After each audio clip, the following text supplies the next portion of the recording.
Bonsoir à tous et bienvenue sur le plateau d'Un cœur qui écoute, votre émission de spiritualité. Ce soir, je vous invite à partager un bon moment avec Michel Cole. Bonsoir Michel. Bonsoir. Alors, d'abord, la première raison, c'est que vous venez d'écrire un livre qui s'appelle « Retrouver l'enthousiasme » aux éditions Salvator, ce qui est plutôt un livre de saison, après cette année un petit peu colorée, où les gens ont découvert qu'ils avaient vraiment une maison à redécorer à l'intérieur de chez eux, et puis parfois ils se sont retrouvés surtout très seuls et à perdre un petit peu cet enthousiasme. Alors, vous allez nous en parler un petit peu, puis nous dire un petit peu, surtout, votre chemin de foi, comment vous avez pu rencontrer le Christ, est-ce que ça a changé dans votre vie? Alors juste avant, je vous invite à lire un extrait de texte. Vous aimez la poésie, j'espère, Cyril? Absolument pas. Sombre ennemi qui nous combat et nous resserre, laisse-moi, dans le peu de jours que je détiens, vouer ma faiblesse et ma force à la lumière, et que je sois changé en éclair à la fin. Moins il y a d'avidité et de facon dans nos propos, mieux on les néglige pour voir jusque dans leur hésitation briller le monde, entre le matin ivre et la légèreté du soir. Moins nos larmes apparaîtront, brouillant nos yeux et nos personnes par la crainte garrottée, plus les regards iront s'éclaircissant, et mieux les égarés verront les portes enterrées. L'effacement soit ma façon de resplendir, la pauvreté surcharge de fruits notre table, la mort prochaine ou vague selon son désir, soit l'aliment de la lumière inépuisable. C'est un poème de Philippe Jacotet, poète qui est disparu il y a peu de temps, et qui pour moi symbolise ce que je rêve de réaliser chaque jour, c'est-à-dire de m'effacer un petit peu plus devant la beauté des êtres, la beauté des choses, la beauté de la création. Non pas m'effacer pour disparaître, mais m'effacer pour en être le réverbère, le réflecteur. Voilà. C'est un peu ma vocation, à l'heure où je vous parle. Ma joie de vivre, c'est ça. Vous savez, c'est un petit peu comme quand vous offrez un cadeau à quelqu'un, et puis vous disparaissez de la pièce, et vous vous cachez pour voir sa joie. Sans vouloir être comme un prédateur, dire c'est moi qui te l'ai offert. Simplement jubiler de voir quelqu'un recevoir un cadeau. C'est un petit peu ça. Et je trouve que ce poète a dit les choses magnifiquement. Et ce qui est assez extraordinaire, c'est que l'effacement sous ma façon de resplendir, il a écrit ça à 32 ans, ce verset, oui. Et c'est devenu sa règle de vie. Vous vous rendez compte? Écrire ça, un verset, l'effacement sous ma façon de resplendir, et s'y tenir jusqu'à 95 ans, puisqu'il a rejoint la Maison du Père à 95 ans. C'est magnifique. Bon, moi, je ne suis qu'un artisan. Alors vous êtes, je ne l'ai pas dit au début de l'émission, parce que plusieurs personnes vous connaissent quand même, notamment à travers de nombreuses années comme journaliste dans la presse chrétienne, pas que, mais notamment, et c'était notamment quand même l'occasion aussi de un peu s'effacer, puisque vous racontiez quand même les histoires vécues par les autres. Oui, mais je vous corrigerai un petit peu, parce que quand moi j'ai démarré très jeune, à 25 ans, quand même, on a des petits ergots, puis on veut se montrer, puis quand même dans notre métier, on est devant des caméras, on a envie on jouit de ça aussi, de l'image que l'on répercute, que l'on entretient. Donc j'avoue que j'en ai un petit peu profité, d'autant plus que j'ai eu la chance de faire de la radio, de la télévision et de la presse écrite. Donc c'est vrai que, j'étais devenu un petit peu matu-vu quand même par certains... De temps en temps, je me disais, mais j'en jouissais. Comment vous en êtes rendu compte? Parce qu'en général, les gens ne le voient pas. C'est votre épouse? Non. Des amis? Non, parce que j'ai été porté aussi par l'amour, l'affection de ceux qui ont cru en moi. Vous savez, on dit toujours que dans la vie, on avance grâce à ceux qui vous font confiance. Alors ça, j'ai bénéficié de ça. J'ai eu une carrière extraordinaire. J'avoue que je rends grâce. Extraordinaire. Moi qui étais le petit timide quand j'étais enfant, d'avoir pu faire tout cela, reporter, animateur d'émissions de radio, chroniqueur littéraire à la télévision, participer à l'émission C'est dans l'air, voilà. Vraiment, c'est vrai que ça flatte. Non, je crois que j'en ai pris conscience le jour de la rencontre. La grande rencontre. Mais quand donc? Justement, j'étais arrivé au pinacle, peut-être au sommet de ma gloire. Oh là là. Restons humbles, quand même. Enfin, voilà, 49 ans, patron de presse, voilà, faisant de la radio, de la télé, voilà. Ça marchait. Ça marchait. Puis d'un seul coup sur coup, un deuil, une pathologie longue durée et un licenciement sec. Du jour au lendemain, Cyril, vous êtes un numéro. Vous n'êtes plus rien. Le téléphone ne sonne plus. On vous a oublié. Peut-être à juste titre d'ailleurs, on m'avait trop vu. Et là, vous tombez dans un puits profond. Alors c'est des scénarios qu'on a vus dans des films, Oui. et tout ça, mais quand ça arrive en vrai, c'est vraiment... La vie est belle, vous déstabilisant. savez, le film de Capra. Un petit peu ça. Quelque part, vous avez l'impression d'être arrivé, et puis vous dévalez la pente, et vous tombez au fond d'un puits. Et finalement, c'est au fond du puits que j'ai été sauvé. Ça a mis du temps? Oh, j'ai été pendant une bonne année, après... c'est-à-dire, ces 3 événements se sont succédés sur 1 ou 2 ans. Et c'est à l'occasion, grâce à la confiance d'un éditeur qui m'avait dit, puisque tu as du temps, tu es chômeur maintenant. Merci, trop Merci sympa. chômage. Qu'est-ce que tu pourrais faire qui te rassasierait un petit peu, qui te rassérénerait un peu? Je dis, je ne sais faire qu'une chose, c'est écrire. Mais il dit, fais-moi un reportage. Qu'est-ce que tu as envie de faire? Fais-moi une enquête. Je dis, je suis fasciné par la vie monastique. Oui. Voilà. Donc je suis parti en France, en Belgique, en Suisse. J'ai visité une 20aine de monastères. Et c'est à l'occasion d'une halte monastique en Belgique, près de l'abbaye de Scourmont, c'était une abbaye cistercienne, que là, celui que j'avais un peu oublié, que j'avais mis de côté, vous savez, dans la vie, on a un temps d'adolescence comme ça. On veut se libérer, on compte que sur soi. Puis on se rend compte que finalement, on a des forces, on a des talents qui marchent, quoi. Voilà, ça marche. Finalement... Pourquoi me reposer sur quelqu'un? Donc, finalement, Dieu, je l'avais un peu mis de côté. C'était curieux pour un informateur religieux. Oui. Comme quoi, on peut être observateur de son propre métier, parfois. Et non pas acteur. Et puis là, au fond du puits, cette main que j'avais boudée, qui était toujours près de moi, mais que je ne voulais plus voir, que je ne voulais plus ressentir. Même au fond du puits? Eh bien si, elle est venue me rechercher. Oui, mais quand vous étiez au fond du puits, est-ce que vous aviez besoin de... Vous sentiez que vous aviez besoin de cette main? Non, j'étais dans une désespérance. C'est-à-dire que j'avais l'impression qu'à 50 ans, ma vie était finie. J'avais vraiment une impression... Alors, j'avais vraiment l'impression que vraiment, je ne pouvais plus rien faire d'autre maintenant que tout était fini. Je me demandais ce que j'allais faire. Et j'étais profondément atteint, meurtri. Il y avait eu vraiment des trahisons, il y avait eu plein de choses que j'avais eu beaucoup de mal à supporter. Et j'avais l'impression que tout était fini, foutu. Je me raccrochais quand même au mien. Oui, c'est ça, la famille. La famille, si vous voulez. Les enfants. Mais ça c'était quand même, ça ne suffisait pas. Après avoir connu ce que j'avais vécu. Bah oui, surtout le rythme. Et là, le rythme, j'ai quand même été... J'ai fait partie, moi, de ce que j'appelle l'ère Jean-Paul II, où j'ai quand même voyagé avec le pape, qui était le grand pape voyageur. J'ai vécu des grands moments d'exaltation, des grandes rencontres. Donc les questions au fond du puits, c'est qui suis-je? Oui, exactement. En fait. Est-ce que vous aviez construit sur du sable aussi, ou pas? C'était de répondre à... qui suis-je? Et surtout dire, je suis rien, quoi. Je suis plus rien, et je suis plus utile à rien. Ouais. Et je dirais que le coup de massue, ça a quand même été la mort de mon père, puisqu'il y a eu cette succession d'événements très douloureux, et j'ai vraiment eu l'impression, là, d'être complètement abandonné, si vous voulez. Alors, on peut préciser quand même que vous avez été abandonné par vos parents à la naissance? Oui, c'est-à-dire que j'ai été... ce qu'on appelle, je suis né sous X, oui. Et j'ai été, comment dire ça, j'aime pas le mot adopté, mais j'aime beaucoup l'amour d'adoption.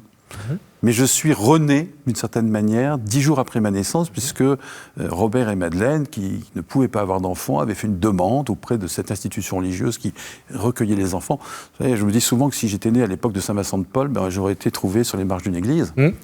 Saint-Vincent de Paul que j'aime beaucoup. Et mes parents avaient choisi mon prénom, Michel, et sont venus me chercher. Et à la mort de ce père adoptif, est-ce que ça rouvre, Je me suis senti, bon, maman était encore là, bien sûr, mais je me suis senti en perdition, oui. Je me suis senti en perdition. C'est comme si on m'amputait charnellement d'un membre. J'ai vécu ça vraiment profondément. Je crois que le licenciement a été dur, la pathologie difficile à accepter, moi qui avais une santé de fer, mais la mort de mon père, c'était quelque chose de beaucoup plus terrible. Et là, vraiment, j'ai perdu pied. Et c'est là, au fond du puits, que j'ai entendu dans mon cœur une voix me disant « Mais enfin, tu n'es pas seul, tu sais bien que je t'aime. Depuis le premier jour, je suis avec toi et tu l'as oublié. Je t'aime, je suis là. » Et ça a été pour moi, alors ça s'est fait dans un moment de grande déploration, j'ai appelé ça le baptême des larmes. Oui. J'étais seul oui. Dans un petit bois, ça s'est passé un beau matin d'hiver. Plus tard, j'ai remarqué que c'était le jour de la conversion de Saint Paul, le 25 janvier. Joli. Clin d'œil un peu appuyé. Clin d'œil très appuyé. Depuis le 25 janvier, je peux vous dire que ma prière est intense ce jour-là. Mais c'était extraordinaire, cette sensation de vider de son sac, c'est qu'elle de dire, tout ce que je trimballais j'ai utilisé un mot pas sympa, mais de saloperie que j'avais commis moi-même ou que d'autres avaient commis contre moi. Enfin, tout ça partait avec mes larmes, j'avais l'impression d'être essoré, si vous voulez, et d'être rempli de quelque chose d'ineffable, de quelque chose, d'un baume, mais le mot est faible. Vous aviez déjà vécu ça Non, jamais. Ah non, jamais. Et ce qui est assez extraordinaire pour moi, c'est que j'étais en Belgique, donc je suis revenu en voiture sur Paris, et qu'en voiture, je me suis dit, mais qu'est-ce qui t'arrive ? T'es en pleine dépression ? Mais j'étais pas en dépression, parce que j'étais heureux. Donc c'était pas une dépression, c'était une renaissance, une nouvelle renaissance. Comme 10 jours après ma naissance, mes parents adoptifs venaient me chercher, je renaissais après avoir touché le fond du puits. Madame vous a regardé avec des yeux comme ça, en rentrant ? Ma femme, oui, c'est étonnant ce que vous dites, parce que en rentrant, parce que j'étais quand même taraudé par ce qui m'arrivait. Je suis un intellectuel, je voulais donner des mots, qu'est-ce qui m'arrive ? Mais je n'étais pas prêt à dire, à confier ce qui m'était arrivé.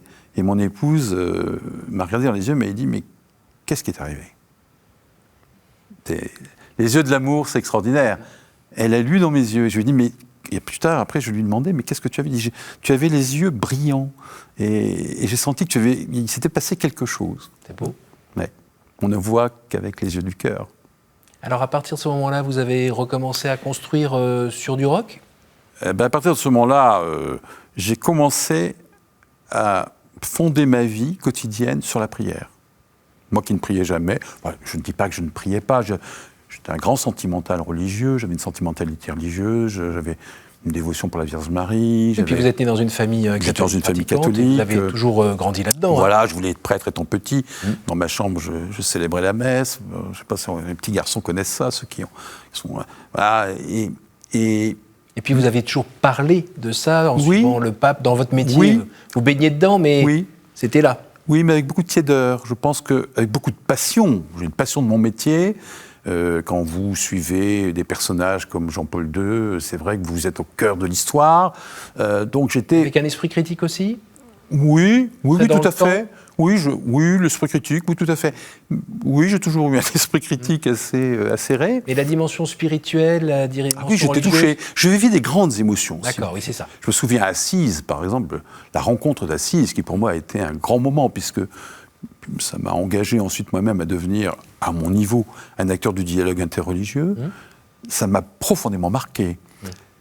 Mais ça ne dépassait pas le stade de l'éblouissement spirituel et d'une forme de sentimentalité religieuse. Mais je ne ressentais pas ce lien, j'allais dire, d'appartenance à quelqu'un, ce lien de reconnaissance, de gratitude profonde. À une personne. À une personne. Et il a fallu attendre 49 ans pour que, dans le fond de ce puits, cette main me dise « T'avais oublié que j'étais là, gros bêta ». Et ça, c'était un grand moment. Alors, donc, est-ce qu'on peut dire que vous êtes remonté du puits ? Peut-être pas, vous avez fait un autre chemin, en fait. Je crois que je suis remonté un petit peu du puits quand même. Ouais, je crois que je suis remonté du puits grâce à la prière. En gros, ce besoin de prier que j'ai, c'est d'être fidèle à cet instant-là, à ces retrouvailles. Oui. Je veux rester fidèle. Je veux rester fidèle à ce moment qui a été pour moi un moment de recréation, un moment de redynamisation, un moment qui m'a permis d'essayer de trouver une cohérence, de répondre à ma vocation. Il y a eu le temps de l'adoption, mon enfance. Quelque part, je crois que j'ai pressenti ce que c'était l'amour d'adoption de Dieu, à travers mes parents. Oui. Il y a eu ce moment, ce que j'appelle l'adolescence, ce moment d'émancipation, où j'ai dit au bon Dieu, j'ai plus besoin de toi, je sais ce que je vaux, vous allez voir ce que vous allez voir. Bon, je crois qu'on connaît tous un peu dans nos itinéraires ces moments où, voilà, on est prétentieux d'une certaine manière. Bien. Mais ça fait du bien, et puis ça peut être créatif aussi. Il ne faut pas non plus, voilà. Et puis il y a eu ce moment de la conversion, qui est pour moi l'annonce, une sorte d'annonciation de ma vocation. Rappelle-toi que tu es aimé et que cet amour, eh bien, t'appelle à quelque chose, peut-être à répondre davantage à ce que j'attends de toi et à mieux découvrir qui tu es. Professionnellement, ça a eu une incidence? Oui, ça a eu une incidence profonde, c'est que je n'ai plus voulu exercer mon métier de la même manière. Alors le paradoxe, c'est que lorsque je me trouvais dans ce monastère, où justement j'essayais de réfléchir à comment donner une suite à cette conversion, mon téléphone vibrait sans arrêt, et c'était un directeur de journal qui voulait absolument que je revienne dans sa rédaction pour devenir rédacteur en chef. J'ai beaucoup résisté, et finalement j'ai accepté. En essayant peut-être de me mettre à l'écoute de l'esprit. Et c'était de me dire, mais puisque tu es tellement attiré par la vocation contemplative, d'une certaine manière, ben tu veux être un contemplatif dans la vie active. Je serai un contemplatif. Mmh. Et donc je suis redevenu rédacteur en chef, et je lui rends grâce d'avoir insisté, parce que peut-être que j'aurais peut-être été dans une voie d'isolation, de désincarnation. Vous étiez attiré un petit peu par la vie érémitique ou... Oui, enfin j'étais quand même marié, je ne pouvais pas me permettre. Mais je ne me sentais plus l'envie d'agir. Je préférais méditer. Alors l'oraison qui vous faisait peur avant, vous fait plus peur après? Ah non, j'avais besoin de mes 45 minutes. C'est 3-4 heures maintenant. 45 minutes le matin. On ne faisait pas minuter, hein. Oui. Mais ma prière préférée, c'est les laudes. Ce sont les laudes. Je trouve que c'est un chant d'action de grâce extraordinaire. Vous participez au lever du jour. Chaque jour, vous dites merci d'être vivant. Merci Seigneur de ce cadeau que tu me donnes d'être vivant. Et on prie avec les autres chrétiens aussi. Et en union avec toute l'Église. C'est un grand moment pour moi. Alors, il se trouve que je me couche tôt et je me lève tôt. Et ça me permet vraiment d'avoir ce temps de consécration, de conversation. J'aime bien me dire que je me suis converti à la conversation avec le Seigneur. Et la contemplation devant une hostie, par exemple? Alors ça, c'était... Oui, dans mon livre qui s'appelle « Conversion silence », je raconte que j'ai découvert l'adoration eucharistique après cette conversion. Je l'avais connue étant enfant, oui, puisque j'avais été dans des collèges catholiques, j'avais même été au petit séminaire. Je saurais tout, Cyril. Donc je connaissais bien cela. Mais c'est vrai que j'avais pris un peu mes distances avec cela. Et là, non. Je me souviens à Saint-Sulpice d'un grand moment, avant un tournage d'émission de télévision d'ailleurs, où j'avais eu besoin de me ressourcer. Et j'ai circulé dans l'église Saint-Sulpice, qui est très grande. Et à un moment, j'ai vu un petit attroupement de gens dans une chapelle. J'y suis allé. L'esprit professionnel, curieux, qu'est-ce qui se passe? La curiosité n'est pas qu'un vilain défaut. Non. Et j'y suis allé, et là, je me suis retrouvé à genoux. Et j'ai retrouvé quelque chose du parfum, de l'ambiance que j'avais pu connaître dans ce petit bois de Scourmont où Jésus était venu à ma rencontre. Mmh. Et du coup, voilà, je trouvais que le temps d'adoration eucharistique pouvait être un moment très fort aussi. Mais c'est vrai que voir un beau paysage aussi, ça peut permettre aussi de contempler un beau visage aussi, une belle toile de peinture. La création humaine, pour moi, reflète aussi la magnificence de Dieu et surtout son extrême bonté de nous avoir donné tous ces dons. Alors quand on a eu cette chance de vivre cette expérience, je dis chance quand on ressort, hein, pas quand on tombe. Oui, pas quand on tombe. Voilà. Après, le partager auprès de son épouse, le partager, voire le transmettre auprès de ses enfants ou de ses amis, c'est possible? Ça a marché? Oui. Parce qu'on connaît l'incommunicabilité des êtres. Oui. Quand, par exemple, on souffre, où là, l'autre ne peut pas rentrer à l'intérieur et vivre complètement ce qu'on vit. Et on vit des moments très durs, très seuls, oui, dans ces moments-là. Mais quand on a la lumière, la joie, l'enthousiasme, est-ce qu'on arrive à le transmettre? Est-ce que vous avez réussi? Est-ce que vous réussissez? Ou est-ce que Dieu le réussit en vous? Allez, on va dire les bonnes choses. Ah bah Dieu réussit certainement des choses en moi, mais lui le sait. Moi, parfois, je ne peux ne pas m'en apercevoir. Est-ce que je suis un bon transmetteur? Je ne sais pas. En tout cas, à la maison, on a réussi quelque chose avec Martine. C'est-à-dire, on a surtout pendant les vacances, parce qu'on n'a pas les mêmes rythmes dans la vie ordinaire, mais pendant les vacances, c'est vrai que la prière conjugale est très importante. C'est un moment formidable, ça. Prière conjugale. Ce que vous ne faisiez pas avant. Ce qu'on ne faisait pas du tout avant. J'ai une femme qui est très engagée dans l'Église, qui l'était beaucoup plus que moi. Oui. Donc elle vivait ça avec son groupe de prière. Moi, je ne connaissais pas cet aspect-là, cette vie communautaire. Et là, maintenant, j'y suis très, très attaché. L'Eucharistie aussi, évidemment, la messe dominicale a pris quelque chose, il a pris une importance très forte dans ma vie. Et alors là, ce que je découvre, c'est l'art d'être grand-père. Oui. Et justement, il y a quelques jours, là, j'étais avec mes petits-enfants et je me suis rendu compte que même en faisant des dictées, par exemple, j'arrivais à leur parler, à faire un peu de catéchèse, sans le dire. Hein, la fidélité, qu'est-ce que c'est que la fidélité? Fidélité, voilà. Ou alors, je viens de perdre ma maman, elle a été encore une amputation. Hein, les petits-enfants vous demandent, mais oui, elle est où, elle est partie où? Alors, je dis, tu vois, finalement, maintenant quand tu regarderas la nuit étoilée, tu pourras te dire qu'une des étoiles, eh bien, c'est mamie. Et je me dis, par les choses toutes simples, comme cela, on peut introduire aussi les enfants. Au grand, à la contemplation. Oui, la voie lactée qui mène à la vérité. Ça, c'est génial. Et ça me donne de l'enthousiasme. Je me dis que moi, j'ai eu la chance d'avoir des grands-parents qui, quelque part, m'ont permis de vivre une enfance qui avait un avant-goût de paradis. Je le souhaite pour tout le monde. Je sais que tout le monde n'a pas eu une enfance comme cela. Moi, j'ai eu cette chance, cette grâce-là, avec mes parents, avec mes grands-parents.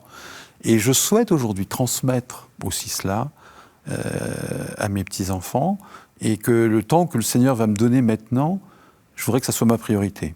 Alors, il y aura d'autres priorités, l'écriture, parce que ça, c'est aussi un chemin de transmission. Parce que là, vous découvrez la retraite, le temps de la retraite. Voilà, le temps de la retraite. Mais c'est enthousiasmant de se dire tout ce qu'il y a à faire, tout ce qu'il y a encore à faire. Et on voit bien que, quand vous arrivez à 65 ans, vous vous dites, vous multipliez par 2, vous dites, moi, j'y arriverai pas. Hein, à moins de s'appeler Mathusalem. Mais je n'y arriverai pas. Mais moi, c'est pour ça que j'aimais beaucoup ce poème de Jacotet. La mort ne doit pas nous faire peur. Sur la mort, disait François d'Assise. On sait que le chemin, un jour, se terminera. Mais moi, ce que je mesure, c'est tout ce que je dois faire encore avant de rejoindre la maison du Père éternel qui m'attend sur le pas de la porte. Une petite question.